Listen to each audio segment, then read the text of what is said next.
अस्सलाम वालेकुम, मेरा नाम इकरा उमर है और मैं ग्रीन स्टार में पिछले 8 साल से as a quality assurance and technical audit अपनी खिदमत सर अंजाम दे रही हूँ। आज हम बात करने वाले हैं विटामिन डी पर।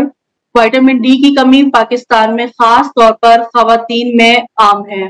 एक तहकीक से पता चला है कि पाकिस्तान में 73% बालिग अफराद में विटामिन डी डेफिशिएंसी है, जो कि जनूबी एशिया में सबसे ज्यादा शरह पाई जा रही है। घरेलू खवातीन के मुताले से मालूम हुआ है कि 58% विटामिन डी डेफिशिएंसी इनमें इस वक्त मौजूद है। कराची में प्री मेनोपॉजल खवातीन के मुताले से भी मालूम हुआ है कि 90% विटामिन डेफिशिएंसी इनमें पाई जाती है। इसी हवाले से आज इस टॉपिक पे बात करने के लिए हमारी ग्रीन स्टार की 2 डॉक्टर्स हमारे साथ मौजूद हैं, जो हमारी इस बारे में रहनुमाई करेंगी और हमें मालूमात फराहम करेंगी। हम सबसे पहले तारुफ की तरफ चलते हैं। डॉक्टर सुहाना, आप ऑडियंस को अपना तारुफ करवाइएगा। थैंक यू इकरा। मेरा नाम डॉक्टर सुहाना है और मैं ग्रीन स्टार पे 2015 से मुंसलिक हूँ और ग्रीन स्टार सोशल मार्केटिंग की अवलीन तरजीह हमेशा माँ और बच्चे की सेहत रही है। इसी सिलसिले में आज हम विटामिन डी डेफिशिएंसी पे डिस्कस करेंगे। Thank you so much doctor Suhana. Doctor Komal, आप अपना तारुफ करवाइएगा हमारी ऑडियंस को। Thank you Iqra. Good morning everyone, I am doctor Komal Shah और मैं ग्रीन स्टार के साथ 2024 से काम कर रही हूँ। Right now I am working as quality assurance manager और हमारा जो मेन रोल होता है वो फोकस इसी पे करता है to ensure the high standards of quality care और हमारी जो भी ग्रीन स्टार की प्रोवाइडर्स हैं उनको हम लोग सपोर्ट करें। Thank you so much doctor Suhana and doctor Komal. Doctor Komal, हमें विटामिन डी के बारे में थोड़ा सा बताइएगा प्लीज। जी इकरा, विटामिन डी जो है वो खुद एक फैट सॉल्युबल विटामिन है और इसका मेजर रोल जो है वो मिनरल होम्योस्टेसिस ऑफ कैल्शियम है। ये एक ऐसा एलिमेंट है जो कि हमारे बोन मास के लिए बहुत जरूरी है। इसके 3 मेन चीजें होती हैं जिसमें ये आ जाता है कि wound healing, muscle function and healthy bones.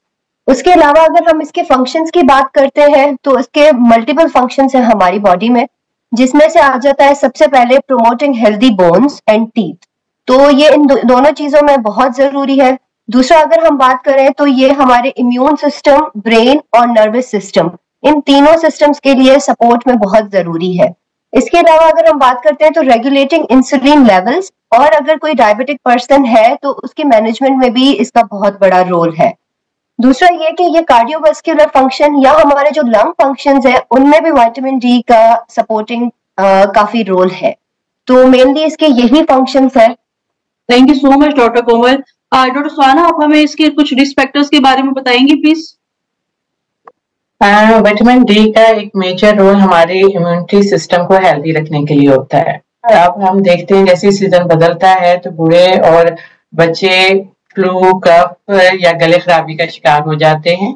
ये भी विटामिन डी की डेफिशिएंसी से होता है और जैसे डॉक्टर कोमल अभी डिस्कस कर चुकी हैं कि इसका बहुत मेजर रोल है बोन्स पे और मसल पे के स्ट्रोक होने पे। तो अगर कोई ना क्लाइंट आएगा हमारे पास और वो क्रॉनिक पेन का जिक्र करेगा, क्रॉनिक पेन के उसको दर्द है 2 या 2 महीने से ज्यादा, तो ये भी विटामिन डी की डेफिशिएंसी की वजह से होता है। और डिप्रेशन, जिस तरह ये हमारी जिस्मानी सेहत के लिए जरूरी है, ये हमारी जहनी सेहत के लिए भी जरूरी।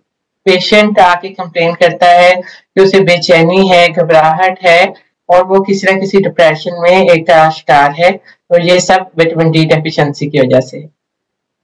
Thank you so much. Doctor सोना, आप हमें बता सकते हैं कि विटामिन डी को हमें लेना कितनी क्वांटिटी में चाहिए?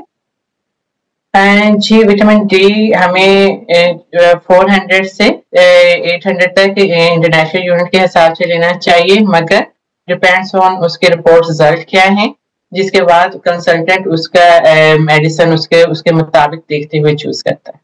Okay, thank you. Doctor Komal, हमें विटामिन डी की कमी का सबसे ज्यादा असर होता किन लोगों पर है?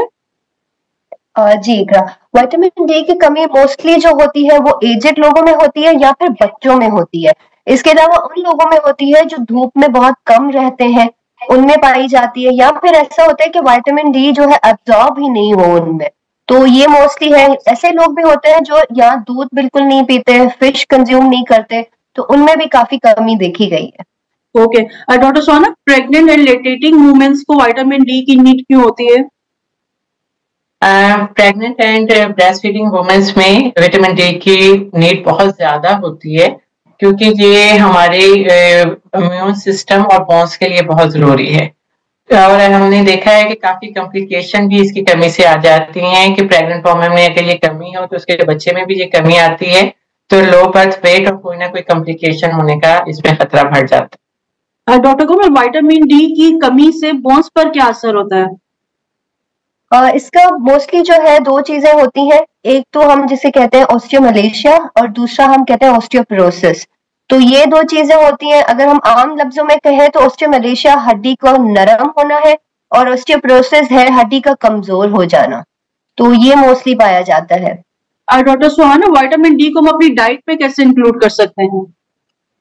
देखिए, इसमें डाइट में है, सॉल्ट वाटर फिश में आप ले सकते हैं, अंडे की जर्दी में ये मौजूद है, बादाम में है, मशरूम में है, सीरियल में है, और कोई ना कोई डेयरी प्रोडक्ट आप अपने डेली यूज में करें तो इससे इसकी कमी पूरी हो सकती है। मगर अगर आप देख रहे हैं कि डाइट सोर्स इनफ नहीं है और हमने किसी मेडिसिन में जाना है, तो ग्रीन स्टार सोशल मार्केटिंग के एक वेटाफ्रोल 5 एम्प्यूल की पैकिंग में आता है 200,000 इंटरनेशनल यूनिट पे, और बहुत इसकी अच्छी एफिकेसी है और इसके रिजल्ट भी बहुत अच्छे हैं।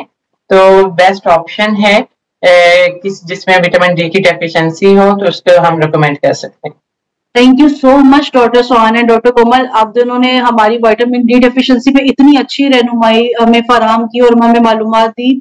अपना मसरूफियत में से टाइम निकाला, और आप दोनों का बहुत बहुत शुक्रिया। इंशाल्लाह हम अपने आगे आने वाले डिफरेंट सेशंस में भी आपको थोड़ा सा जरूर डिस्टर्ब करेंगे कि आप हमारे लिए और हमारी ऑडियंस के लिए टाइम निकाल सकें। बहुत शुक्रिया जी। अल्लाह हाफिज। Thank you. Allah Hafiz.